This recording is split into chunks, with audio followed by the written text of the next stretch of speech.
Mesdames, Mesdemoiselles, Messieurs, bonsoir. Je suis très heureux de vous retrouver. La Côte d'Ivoire, notre pays, célèbre demain, 7 août 2019, le 59e anniversaire de son accession à la souveraineté nationale et internationale. Nous sommes ici au Palais présidentiel, au plateau. Nous avons l'honneur de recevoir pour vous son Excellence Alassane Ouattara, président de la République de Côte d'Ivoire, sur les antennes de la RTI. Monsieur le Président, bonsoir. Oui, bonsoir, cher frère, Bro Aka Pascal. Merci d'avoir accepté de répondre à nos questions à la place du traditionnel message à la nation pour éclairer vos concitoyens sur la marche de la nation. Les Ivoiriens attendent que vous répondiez à leurs grandes préoccupations dans le domaine de l'économie, de la santé, du social et bien d'autres, notamment la politique avec l'élection présidentielle prévue au mois d'octobre 2020. Mais avant, Monsieur le Président, comment vivez-vous personnellement la commémoration de ce moment historique? Mais merci beaucoup, chers frères, chers compatriotes. Évidemment, la fête de l'indépendance est un grand moment pour chaque Ivoirien, pour chacun de nous. Et je dois dire que je suis très ému. C'est le 59e anniversaire. C'est un moment important. C'est une opportunité également que vous me donnez de faire un peu un bilan de mon action depuis 8 ans. Et je dois commencer par saluer tous mes compatriotes et leur dire que c'est grâce à notre union que nous en sommes arrivés là. Et j'ai une pensée particulière pour le père de la nation, le président Félix Houphouët-Boigny. Je félicite d'ailleurs notre télévision, la RTI, qui a passé des séquences des précédentes fêtes d'indépendance, et c'était vraiment émouvant. Voyez-vous, 59 ans, ce n'est pas rien. Et évidemment, nous avons bénéficié de sa sagesse pendant des décennies, et moi je suis là depuis 8 ans, et je voudrais, avant même de commencer, souhaiter à tous mes concitoyens une excellente fête de l'indépendance. Nous aurons un grand défilé militaire demain, et je crois que ce sera l'occasion de montrer que le pays est bien tenu et que nous avons des forces armées déterminées à faire en sorte que le pays continue dans la stabilité. Alors, 59 ans d'indépendance, 8 ans que vous-même vous êtes aux commandes de ce navire. Quel est l'état de la nation ivoirienne aujourd'hui? La Côte d'Ivoire aujourd'hui va bien. Ce n'était pas le cas en 2011 quand je suis arrivé, mais il n'est nul besoin de reparler du passé. Mais aujourd'hui, le pays va bien. Le pays va bien, cela est constaté par nos concitoyens.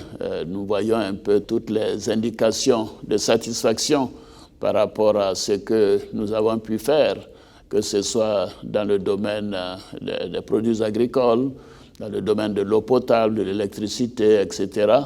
Et aussi, la communauté internationale a indiqué clairement que la Côte d'Ivoire est sur la bonne voie, que nous avons réalisé des performances exceptionnelles, je dirais même extraordinaires.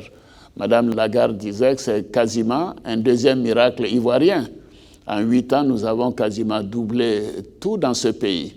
Nous avons doublé le PIB, nous avons doublé la production d'eau, nous avons doublé les localités électrifiées, nous avons doublé le nombre de médecins recrutés, nous avons doublé le nombre de sages-femmes recrutées, et ainsi de suite, je pourrais continuer.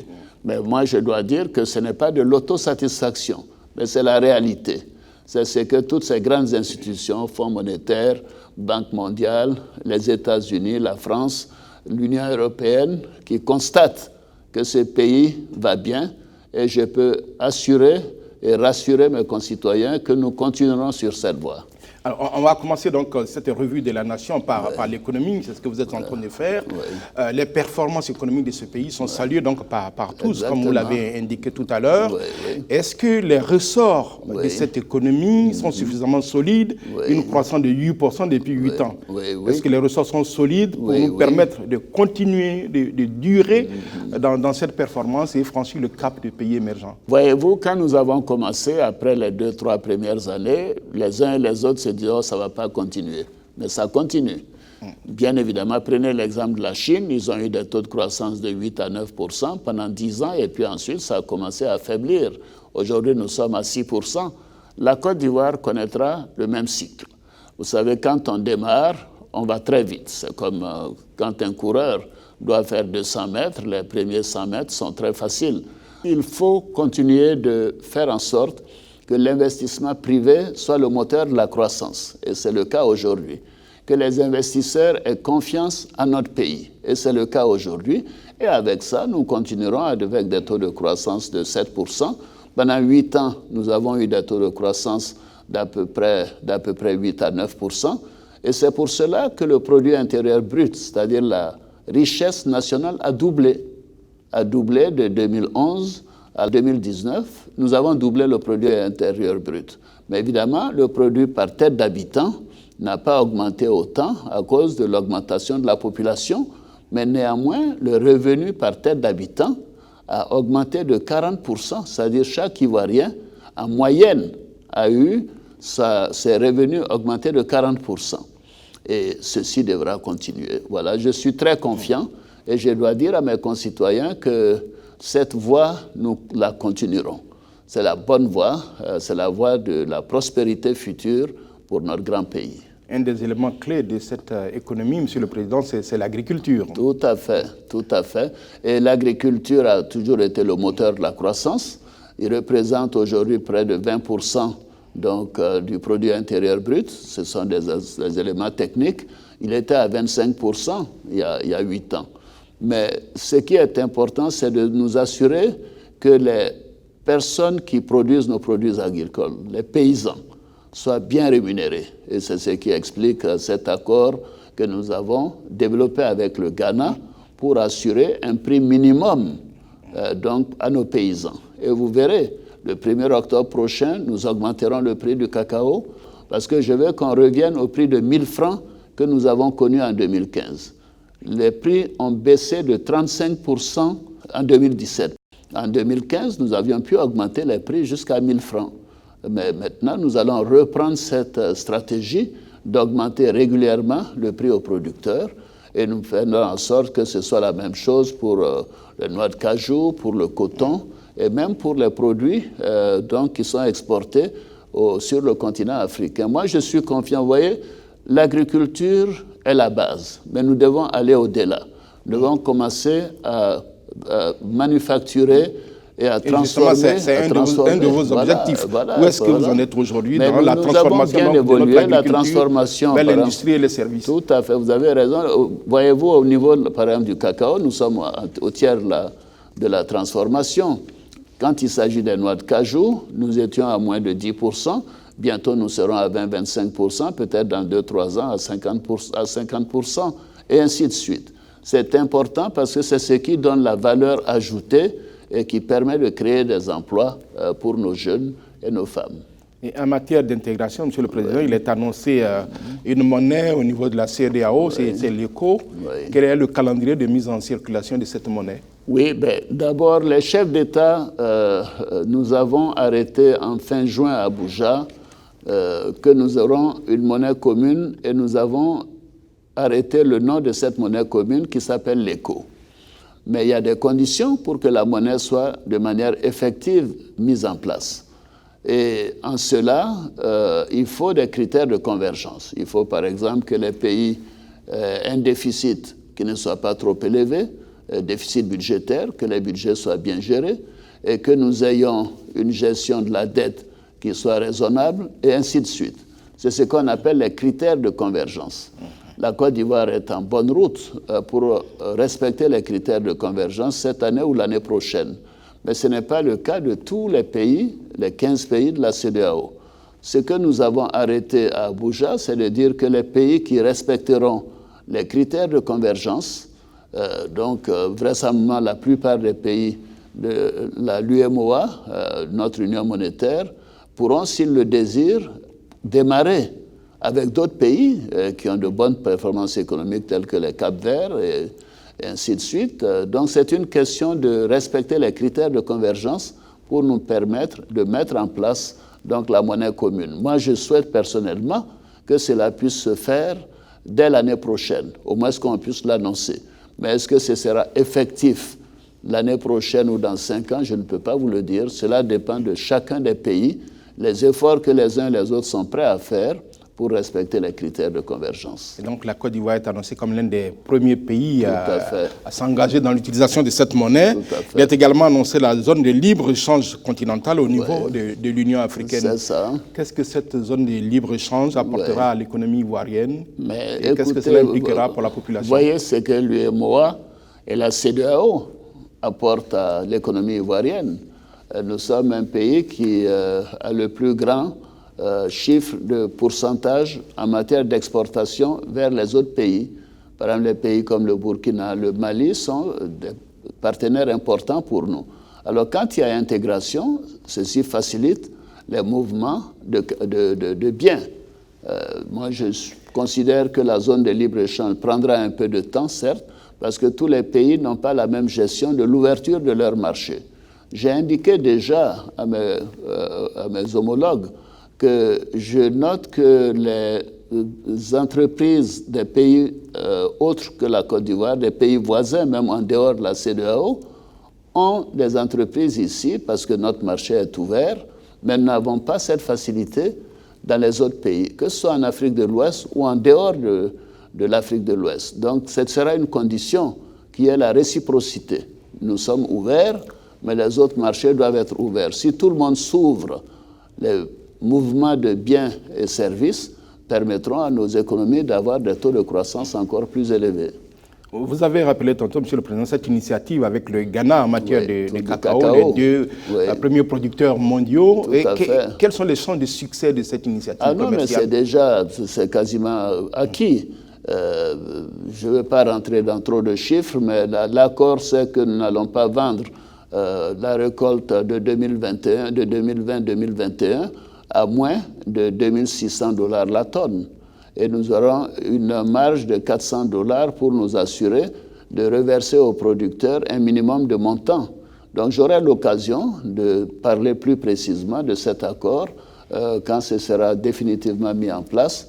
Mais les acheteurs ont compris. Vous voyez, sur 100 milliards de montants tirés du cacao sur les marchés internationaux, les paysans ghanéens et ivoiriens qui produisent 66%, donc les 2 tiers du cacao, n'en tirent que 6 milliards. 6 milliards sur 100 milliards. Ce n'est pas normal. Donc les acheteurs, les grandes industries, conviennent avec nous que nous devons arriver à faire en sorte que les paysans aient une plus grande rémunération. Et c'est ce que nous avons arrêté et ce sera effectif à partir d'octobre 2020. Monsieur le Président, un élément qui permet peut-être de mieux apprécier la santé de notre économie, ce sont ces grands travaux que vous avez engagés, qui sont en train de transformer la face de ce pays un peu partout. Quand on en parle, ça fait la fierté de certains Ivoiriens, mais il y en a d'autres qui disent, attention, le président est en train d'endetter lourdement le pays. Quelle est la réalité? Pas du tout. Mais vous savez, nous avons un des taux d'endettement les plus faibles dans la sous-région et sur le continent. Nous sommes à peu près à 45% aujourd'hui d'endettement. Et la norme que nous avons arrêtée au niveau de l'UEMOA et même de la CEDEAO est de 70%. Alors donc nous sommes en deçà. Et les projections montreront que nous n'allons pas dépasser ce montant de 45%. Et même jusqu'en 2025, au mieux, nous serons à 50%. C'est-à-dire ce pays est bien géré. Il n'y a pas de risque d'endettement. Vous savez, il ne peut pas y en avoir. Je suis un macroéconomiste. Ce sont des choses que j'ai eu à faire à travers le monde, pas seulement en Afrique. Je veille à ce que l'endettement de la Côte d'Ivoire n'étouffe pas l'économie ivoirienne. Mes compatriotes peuvent me faire confiance et je pense que nous sommes sur la bonne voie et que l'endettement que nous avons également, quelquefois, c'est pour effacer les anciennes dettes qui avaient été contractées à des conditions trop onéreuses. Alors, donc, c'est une gestion macroéconomique de qualité, et c'est d'ailleurs ce que tout le monde reconnaît. Nous continuerons dans cette voie. Nous ferons en sorte que ce pays ne soit pas surendetté. Nous ferons en sorte que l'inflation soit faible, parce que c'est ce qui protège les populations. Et nous ferons en sorte qu'il y ait une croissance économique continue pour améliorer le quotidien des Ivoiriens et éviter l'augmentation de la pauvreté que nous avons connue avant 2011. Vous savez bien que le taux de pauvreté a baissé considérablement en Côte d'Ivoire depuis que nous sommes aux affaires, et ça continuera de baisser. Alors justement, continuons dans votre politique sociale, Monsieur le Président. Quand on parle de croissance, il y a une partie des Ivoiriens qui dit on ne mange pas croissance. Quand on parle de travaux d'infrastructure, on vous répond on ne mange pas goudron. C'est une boutade bien ivoirienne, mais qui montre qu'il y a une réalité.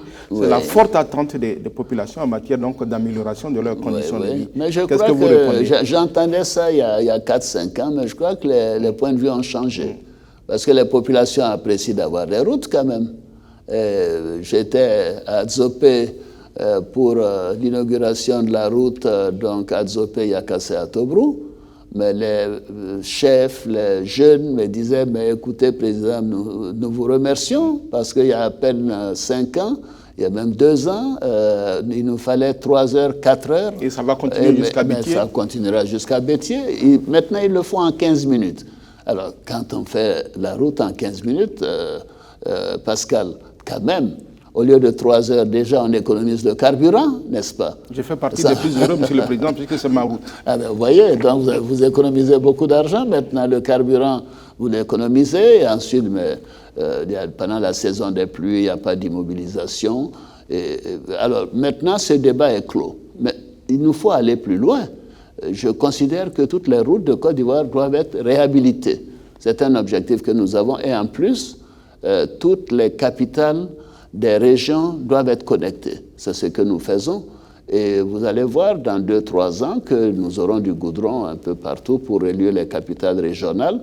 Et nous allons également travailler sur les routes secondaires, sur les pistes, parce que c'est ça le confort des populations, pouvoir aller d'un endroit à l'autre, sans compter la circulation des biens et services.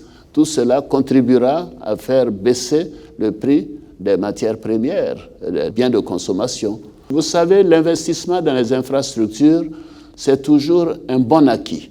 La Chine s'est développée de cette façon. Tous les grands pays, même l'Europe. Vous savez, l'Europe a commencé avec le charbon, les chemins de fer. C'est un objectif. Pour nous qui sommes économistes, nous savons que la route précède le développement. Et le président Houphouët l'avait bien compris. Et c'est grâce à lui que nous avons eu des kilomètres ici d'autoroute. Et puis tout ça n'a pas continué après lui. Mais maintenant, nous avons amélioré et nous continuerons de faire en sorte que même l'autoroute Abidjan-Bouaké, Ferké-Ouaga soit réalisée dans les 2-3 prochaines années. Un des éléments clés de cette politique sociale, Monsieur le Président, c'est la santé des Ivoiriens.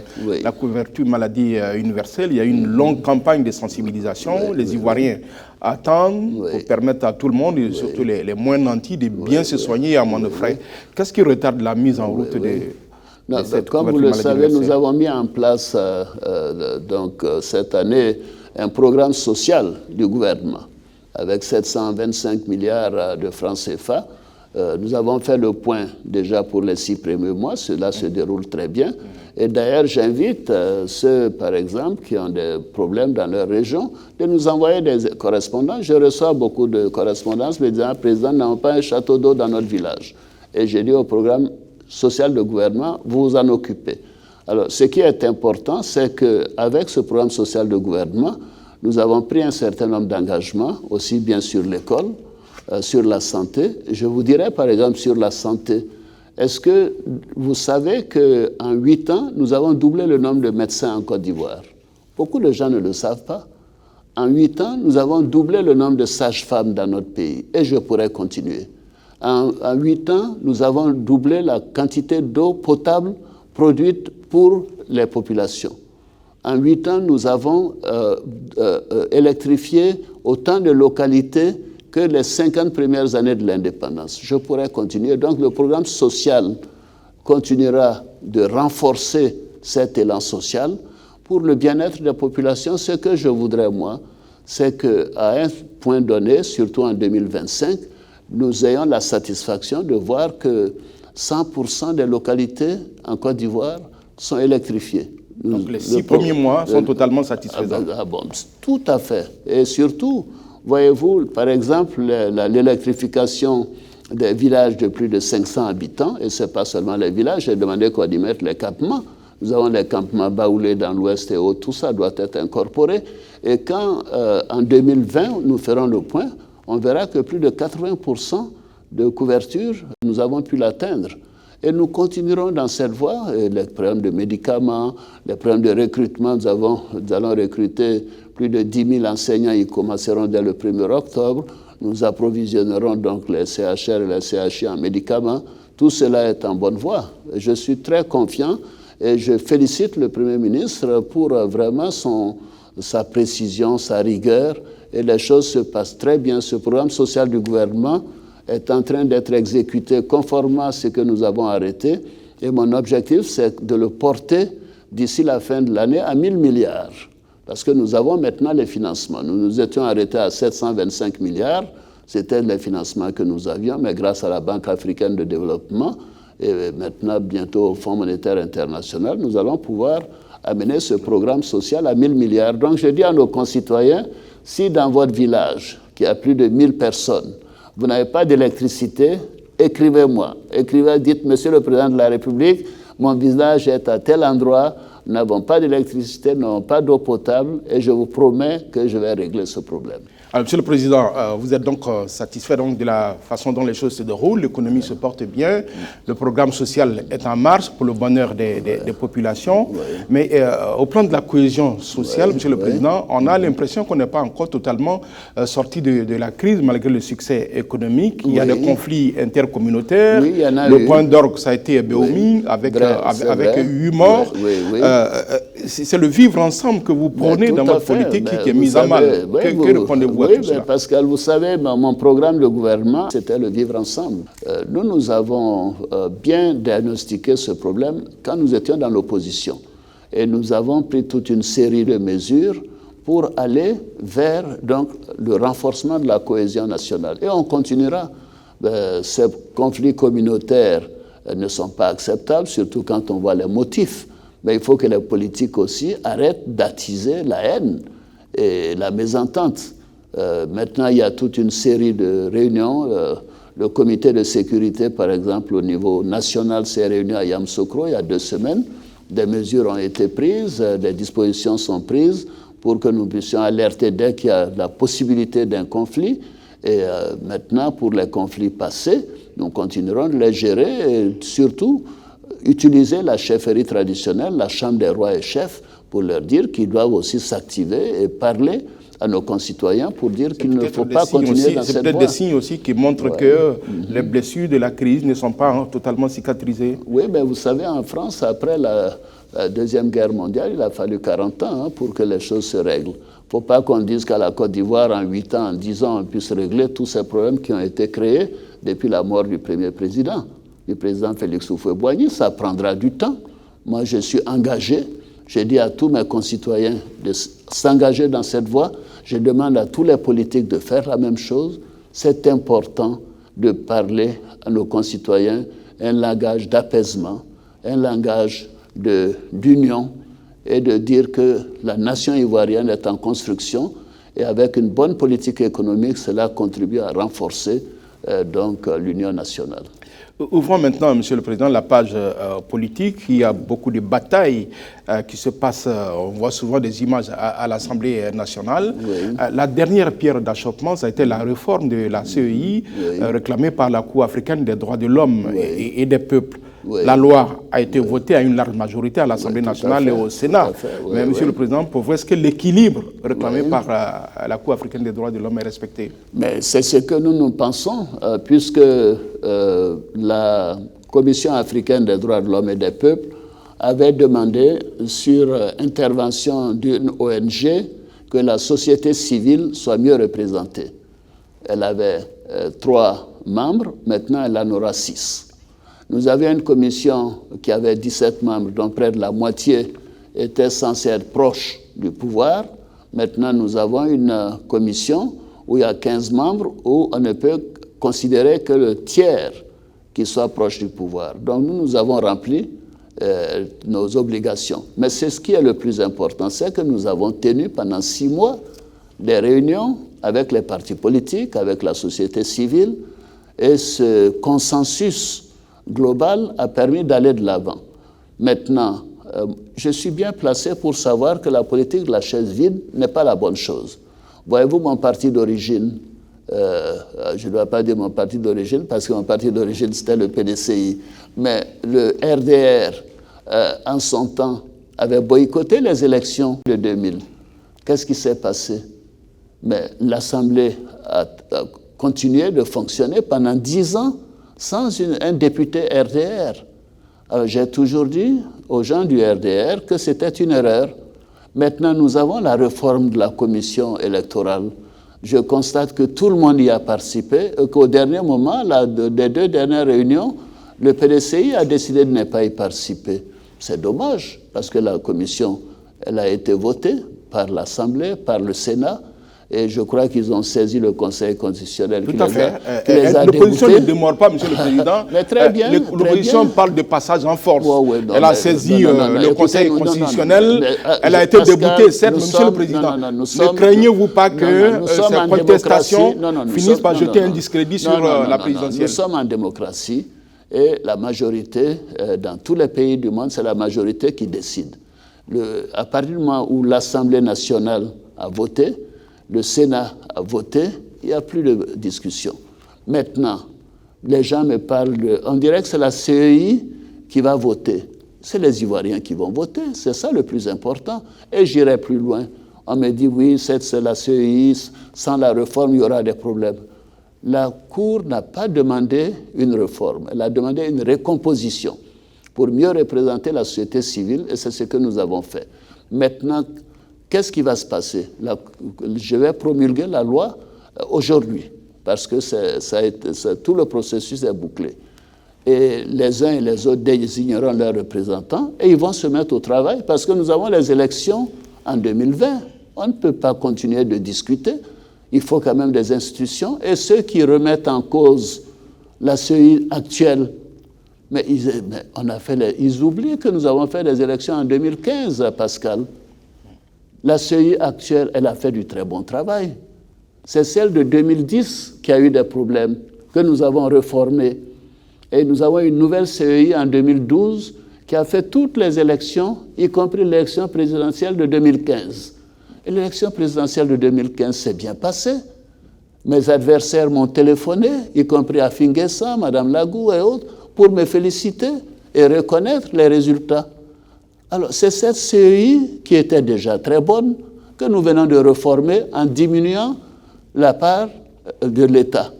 Mais écoutez, si on est de bonne foi, on doit trouver que c'est une amélioration et que l'on doit continuer d'aller de l'avant. Alors, ce dossier est bouclé. Les institutions de la République l'ont accepté. Vous ne craignez pas que cela prépare le terrain à la contestation du scrutin à venir? Mais écoutez, celui qui veut contester, conteste. Il y a des voies légales pour le faire. C'est aussi simple que ça. Surtout, pas de violence comme en 2010. Nous devons prendre l'exemple de 2015. Nous allons aux élections. Celui que les Ivoiriens vont désigner sera en poste. Et les autres, je souhaite qu'ils l'appellent pour féliciter cette personne. Alors, cette élection que vous évoquez, ce sera en octobre 2020, va se dérouler dans un paysage politique totalement recomposé. Les grandes manœuvres ont déjà commencé. Vous avez créé le RHDP avec plusieurs partis de l'opposition et une partie du PDCI RDA. Vous comptez étendre encore le RHDP à d'autres formations? Ah oui, c'est ouvert à tous. Il y a des personnalités qui étaient au FPI, qui sont aujourd'hui au RHDP. Ce n'est pas seulement une affaire du RDR, de l'UDPCI, de ceux qui ont quitté le PDCI, mais il y a tout le monde là-dedans. C'est un rassemblement parce que nous considérons que c'est notre contribution à la paix et à la stabilité dans notre pays.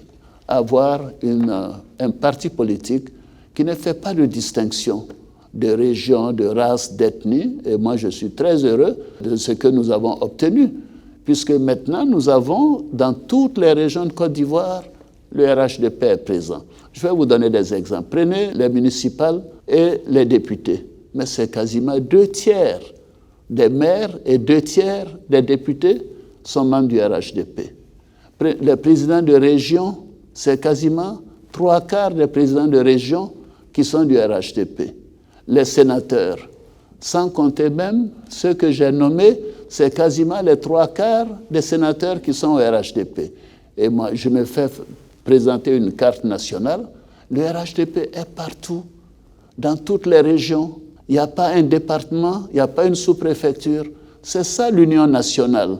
C'est un parti qui couvre l'ensemble et qui veut que les enfants de ce pays, pas seulement les oufouettistes, mais que tous les enfants de ce pays se retrouvent en disant nous voulons améliorer le sort de nos enfants, de nos petits-enfants. Et je suis très satisfait de cette évolution. Le PDCI ne fait pas partie de ces grands rassemblements.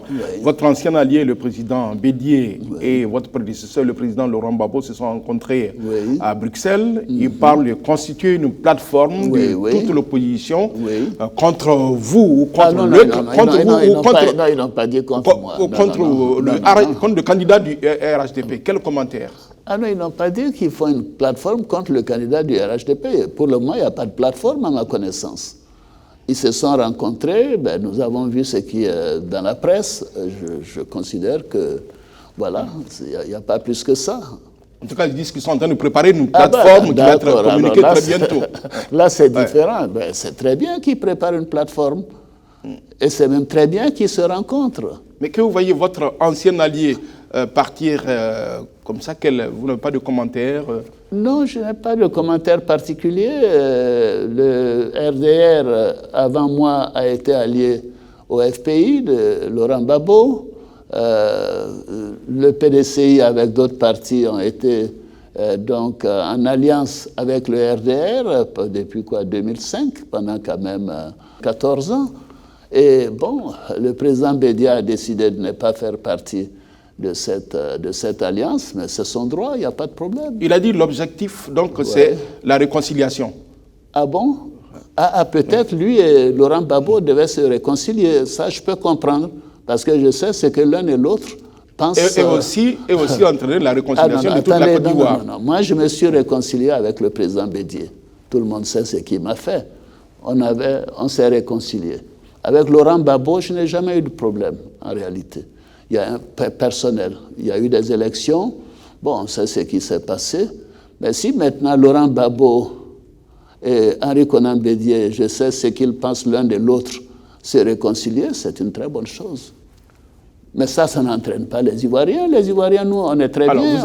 Vous êtes en Côte d'Ivoire, moi, je vois que nous sommes très bien. On est ensemble, les gens vivent dans les quartiers ensemble, ils sont au marché, ils ne sont pas à couteau tiré comme s'il y avait des problèmes. Quand on parle de la politique en Côte d'Ivoire, vous êtes trois grands hommes politiques qui dominent la classe politique. Il y a vous-même, il y a le président Bédié, le président Gbagbo. Ils se sont réconciliés. Peut-être dans quelques mois, vous allez vous joindre à eux. Non, mais écoutez, j'ai eu un problème avec Henri Konan Bédié. Nous nous sommes expliqués et nous avons même formé une alliance. Le fait qu'il décide de sortir de cette alliance, mais écoutez, c'est sa décision. Mais tous les autres sont restés. Avec Laurent Gbagbo, je n'ai jamais eu de problème. On a eu toujours des relations fraternelles et amicales.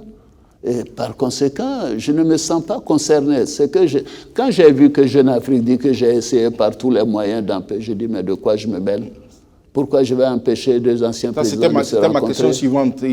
Parce que vous avez tout fait pour... Mais c'est des histoires, c'est des mensonges. Je le leur ai signifié d'ailleurs. Mais pourquoi je ferais cela? Je n'ai aucune raison de le faire. Est-ce que j'ai empêché deux Ivoiriens de se rencontrer en Côte d'Ivoire? Si deux Ivoiriens veulent se rencontrer à Bruxelles, mais écoutez, c'est leur décision. Monsieur le Président, le président Laurent Gbagbo bénéficie d'une liberté conditionnelle. Une partie de la population souhaite qu'il revienne en Côte d'Ivoire pour prendre part à ce processus de réconciliation. D'abord, que pensez-vous de ce verdict? Attendez, Pascal, attendez pas. Quel processus de réconciliation? Je veux comprendre. Mais que les partisans de Laurent Gbagbo souhaitent qu'il soit là parce que c'est leur fils, parce que c'est leur chef, mais c'est une très bonne chose, c'est normal. Quand j'étais en exil, mes partisans aussi souhaitaient que je rentre et que je participe au processus. Ça ne voulait pas dire qu'il n'y avait pas de réconciliation. Il ne faut pas déplacer les problèmes. Chacun gère donc ce à quoi il est attaché. Je comprends que ceux qui sont proches de Laurent Gbagbo soient attachés à sa personne, veulent que ce procès se termine pour qu'il puisse rentrer en Côte d'Ivoire, mais écoutez, c'est leur droit. Je n'ai pas d'autres commentaires à faire. Monsieur le Président, les Ivoiriens qui ont été traumatisés par les crises post-électorales de 2010 redoutent d'autres troubles. Vous avez dit à plusieurs reprises, en parlant de la présidentielle à venir, il n'y aura rien. Et le Premier ministre l'a répété aussi. D'où tirez-vous cette confiance? Cher frère, quand même, pourquoi vous ne parlez pas de 2015? Dites-moi. Pourquoi on ne parle pas de 2015? Il y a eu 2010, c'est vrai. Mais après, il y a eu 2015. Il y a eu des élections de 2012 à 2015. Tout s'est bien passé. Il y a eu des élections de 2015 à 2017. Donc en clair, les Ivoiriens ne devraient pas craindre l'élection à venir. En 2018, il y a eu 2 élections où il y a eu quelques grabuges. Mais ce n'est pas à cause de ça qu'on va s'affoler. Et puis, faites-moi confiance, hein. Les forces de défense et de sécurité seront là pour protéger les Ivoiriens et faire en sorte que ces élections soient paisibles. Je n'accepterai pas le désordre. Je n'accepterai pas les déclarations qui divisent les Ivoiriens et qui mettent en danger l'unité nationale et la cohésion nationale. Donc moi, je suis très, très, très serein. Nous aurons de bonnes élections en 2020 parce que d'abord, on a eu une commission qui a fait du bon travail en 2015, qui a été améliorée pour 2020. Et puis, écoutez, maintenant, nous aurons un système biométrique pour les cartes d'identité. Il n'y aura pas de fraude. Mais les Ivoiriens voteront, ils les éliront le président qu'ils voudront et les députés qu'ils voudront. Il n'y a pas de quoi en faire tout un plat. Très bien. Nous sommes à un peu plus de 14 mois de la présidentielle. Oui. Monsieur le Président, est-ce que votre décision est prise? Laquelle? D'aller ou de ne pas aller? Mais je l'ai dit que je le ferai savoir en 2020. Mais Monsieur le Président, les Ivoiriens scrutent toutes vos sorties, toutes vos phrases. On se demande, n'ira-t-il pas? Pourquoi vous ne les libérez pas maintenant? Mais écoutez, je suis un homme politique. La Constitution me permet de faire 2 autres mandats si je le souhaite. Mais je vais prendre ma décision au moment opportun. Et sur la base de ce que mon parti me dira de faire aussi. Je l'ai dit déjà à l'occasion du forum de Mo Ibrahim. Le président Houphouët disait qu'un homme d'État, il y a 3 choses qui sont importantes. Vous voyez, il y a Dieu, il y a la nation et la personne. Quand on parle de Dieu, c'est pour la santé, pour l'âge. Pour le moment, j'ai 77 ans, j'aurai 78 ans l'année prochaine.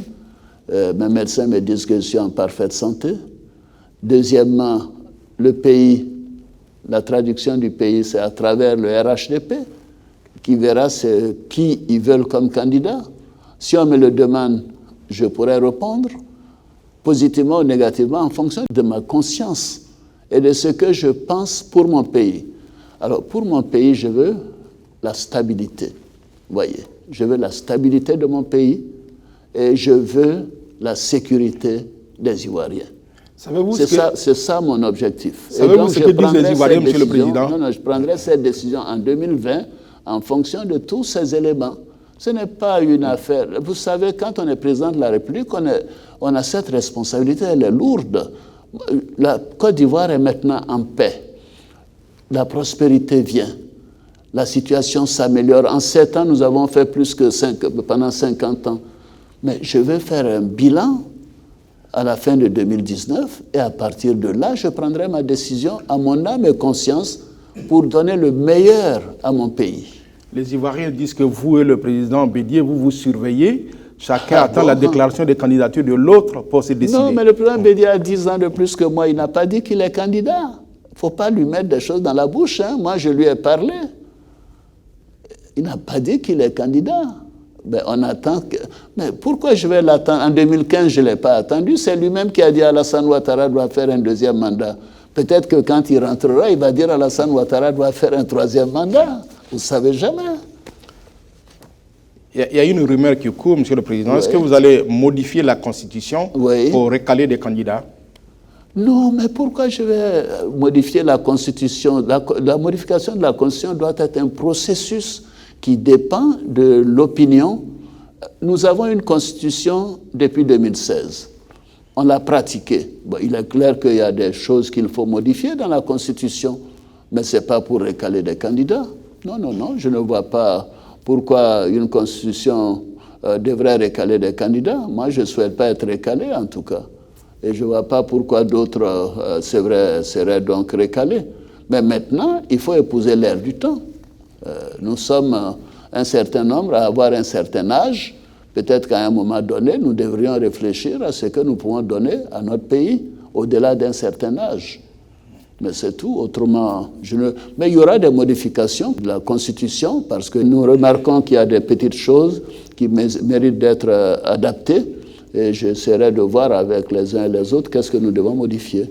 Mais ce n'est pas dans une intention pour moi de ne pas avoir d'adversaire. Vous voyez, je ne suis pas de cette trempe-là. Parlons maintenant de défense et de diplomatie, M. le Président. La Côte d'Ivoire, on se rappelle, a subi un grave attentat terroriste en 2016 à Grand Bassam avec beaucoup de morts. La zone ouest africaine est en proie au terrorisme.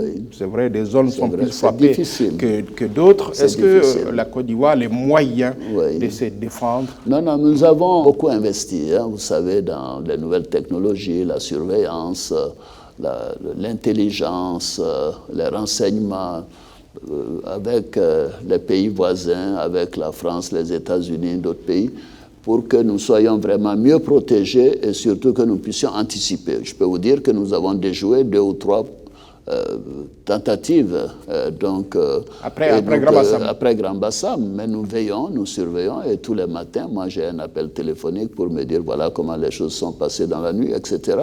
C'est important que nous le fassions et c'est ce que je dis, je veux veiller à la sécurité de mes concitoyens. Et ça a demandé des investissements énormes et surtout une bonne coopération, collaboration avec les pays voisins, récemment nous étions au Burkina, nous avons une séance de travail conjointe entre les services de renseignement burkinabés et les services de renseignement ivoiriens.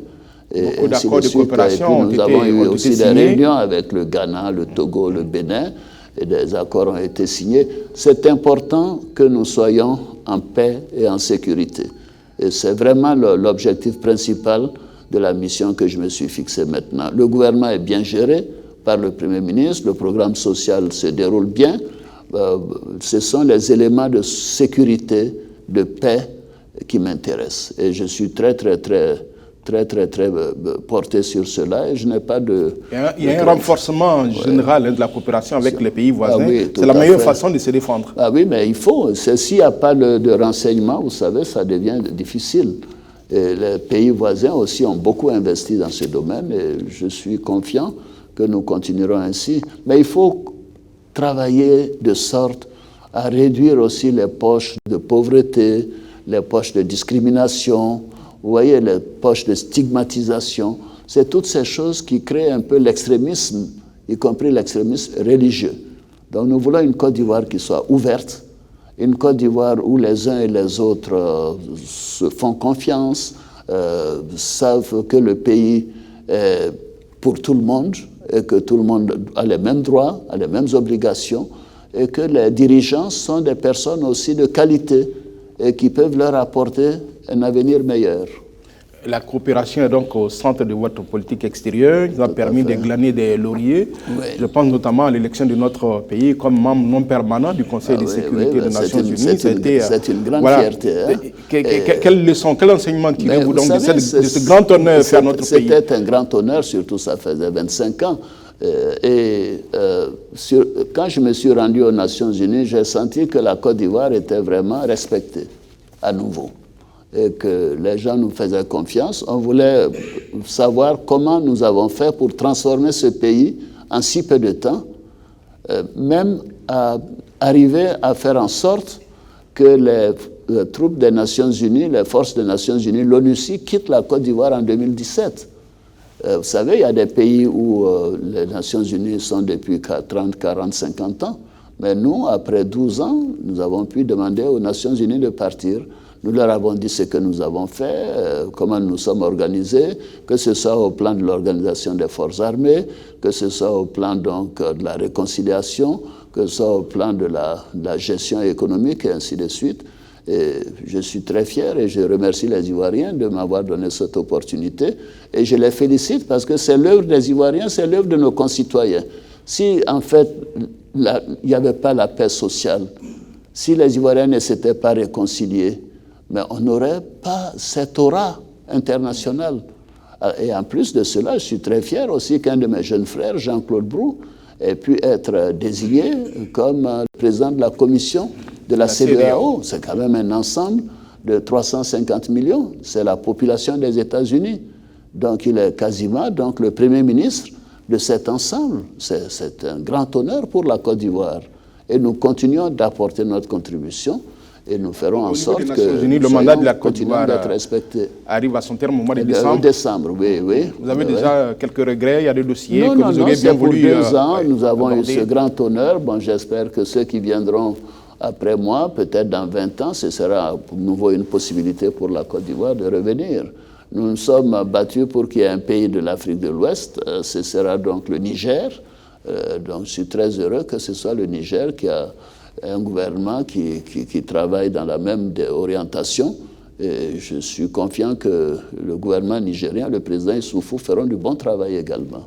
En matière de sport, Monsieur le Président, nous avons eu une jeunesse qui se porte bien. Les éléphants ont été champions d'Afrique il y a 4 ans. Cette année, nous avons terminé quart finaliste. Nous avons nos basketteurs qui vont se rendre bientôt en Chine. Ce seront eux aussi des ambassadeurs de la Côte d'Ivoire. Quel message écoutez, quel bonheur. Hein, vous savez, le match d'ouverture, ce sera à Beijing entre la Côte d'Ivoire, notre équipe de basketball et l'équipe de Chine. C'est tout de même...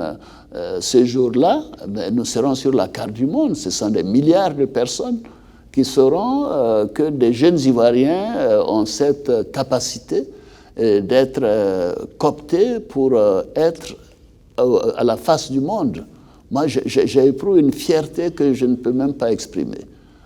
Je pense que dans ce domaine, dans le domaine des sports, dans le domaine de la culture aussi, vous savez, c'est partout. La Côte d'Ivoire avance. Et les Ivoiriens doivent en être fiers.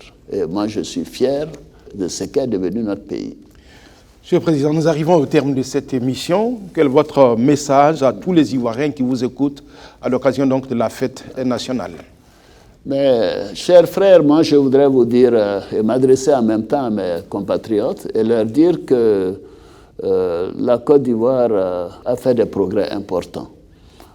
Le pays a connu certes des difficultés en 2010-2011, mais que je vois que depuis quelques années, le pays a repris de sa flamme et que nous sommes totalement engagés à ce que les choses se déroulent à nouveau dans la paix. Dans la paix, c'est ce que le président Houphouët-Boigny nous a laissé comme héritage. Donc les turpitudes du passé sont derrière nous. La Côte d'Ivoire est maintenant en paix. Et pour que cette paix soit durable, il faut la sécurité. La sécurité de chaque Ivoirien. Et sur ça également, j'en suis très heureux parce que nous avons des forces de défense et de sécurité qui sont bien organisées, qui sont totalement intégrées. Et d'ailleurs, demain, le défilé militaire donnera encore l'occasion d'admirer tout ce qu'ils peuvent faire et tout ce qu'ils ont pu acquérir comme outils, comme instruments pour la protection des Ivoiriens. Alors, ceci étant, l'union, la cohésion, la confiance doivent être développées. Et nous devons travailler dans une atmosphère sereine. Nous devons respecter les uns les autres. Nous devons faire en sorte que tous nos concitoyens se sentent à l'aise en Côte d'Ivoire et se disent que le pays avance dans la bonne direction. Rien ne doit interrompre cet objectif, parce que la paix et la sécurité sont les éléments essentiels pour qu'un pays puisse se développer. En matière économique, évidemment, je sais que les Ivoiriens me font confiance. Nous en avons donné la preuve. Donc il n'y a pas de problème de ce côté-là. Donc je voudrais terminer en remerciant mes concitoyens pour la confiance dont j'ai bénéficié, dire à chacune et à chacun d'eux que je continuerai avec la même ardeur, parce que j'aime mon pays, j'aime mes concitoyens sans distinction, et je continuerai de donner le meilleur de moi-même. Et je veux profiter de cette opportunité pour présenter à tous les Ivoiriens, à toutes les populations vivant en Côte d'Ivoire, leur dire bonne fête de l'indépendance. 59 ans, ce n'est pas rien. Et je pense que l'année prochaine, nous aurons à fêter les 60 ans et ce sera également un très grand moment. Bonne fête à toi, Pascal. Bonne fête à chacune et à chacun d'entre vous. Et à demain, au grand défilé qui nous attend. Merci beaucoup. Et merci à vous, Monsieur le Président, d'avoir répondu à nos questions sur les antennes de la RTI, Radiodiffusion, Télévision Ivoirienne. Mesdames et messieurs, c'est la fin de cette émission. Merci à vous de l'avoir regardé, de l'avoir écouté. Bonne fête d'indépendance à tous. Bonsoir.